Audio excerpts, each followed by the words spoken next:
Hello, আজকে আমি যে কথাটা আপনাদের সামনে বলছি সেই কথাটার জন্য সর্বপ্রথম আপনাদের সবার কাছে আমি হাত জোর করে ক্ষমা চেয়ে নিচ্ছি। ছোট বড় ভাই বোন দাদা দিদি যারাই আছেন এই প্ল্যাটফর্মে সবার কাছে আমি হাত জোর করে ক্ষমা চাইছি। প্লিজ কথাটা কেউ নিজের গায়ে নেবেন না আর আমাকে ক্ষমা করবেন। আমি বলতে বাধ্য হচ্ছি আজকে এই কারণে এই প্ল্যাটফর্মে দাঁড়িয়ে কথাটা, যে সকালবেলা আমি দেখি বহু মানুষ মর্নিং ওয়াক করতে বেরোয়। এই মর্নিং ওয়াকের নামে তারা ফুল চুরি করে। সে ছেলে হোক, সে মেয়ে হোক, সে বয়স্ক হোক, সে কম বয়সী হোক, প্রত্যেককেই দেখি হাতে একটা প্লাস্টিক নিয়ে বেরোয় ফুল চুরি করতে। আচ্ছা, আপনারা তো সবাই বাজার হাট করেন, ঘুরতে বেড়াতে যান, ভালো মন্দ খাবার কিনে খান, তাহলে মায়ের পুজোর ঠাকুরের পুজোর একটু কি ফুল কিনতে পারেন না? আজকে যেই মানুষটা বাড়িতে গাছ বসায় সে তো তার নিজের পুজোর ফুলের জন্য গাছটা বসিয়েছে বা কোনো শখে ফুলের গাছটা বসিয়েছে, কিন্তু আপনারা কি করেন, সেই গাছের ফুল টুল সব চুরি করে নিয়ে যান। সেরকমই একটা ঘটনা আজকে বলি। আপনি খানিক আগে আমি দেখলাম জামাকাপড় মেলতে গিয়ে একটি ভদ্র মহিলা, সে আমার পাশের বাড়িতে লেবু গাছ আছে, সেই বাড়িতে কোনো লোক থাকে না, কিছু মিস্ত্রি থাকে, সেই গাছে একটি বাচ্চাকে সঙ্গে নিয়ে এসে লেবু চুরি করছে। বাচ্চাটি বসেছিল, বাচ্চাটি কন্টিনিউ আমাকে দেখছিল, যেহেতু আমার জানলা থেকে দেখা যায়, তো আমি দেখছিলাম উঁকি মেরে সেই লেবুগুলো এদিক ওদিক থেকে চুরি করছে।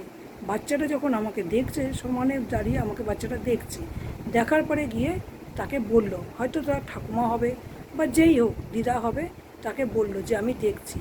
দেখার পরে ঠাকুমা কিন্তু পাত্তা দিল না, সে আরও দু চারটে লেবু পেরে বাচ্চাটাকে বললো চল।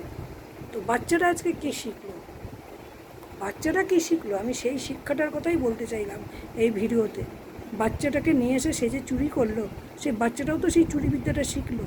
বাচ্চাটা আমাকে দেখে বুঝতে পারলো যে লোক দেখছে, তাহলে চুরি করা উচিত না, লোক না দেখলে চুরি করা উচিত। যখন বাচ্চাটা তাকে গিয়ে বলল আমি দেখছি, আঙুল দিয়ে দেখিয়েও দিল যে আমি দেখছি, তখন তার ঠাকুমা কিন্তু সেখান থেকে সরে গেল।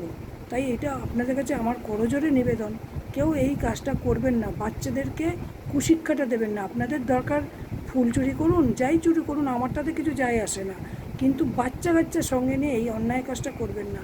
কারণ একটা বাচ্চা কিন্তু তার মায়ের পেট থেকে পড়ে কখনোই খারাপ হয় না, খারাপ হয় আমাদের জন্য। আমাদের আচার ব্যবহার দেখেই কিন্তু তারা বড় হয়, আমাদের আচার ব্যবহার কারণেই কিন্তু তারা খারাপ হয়।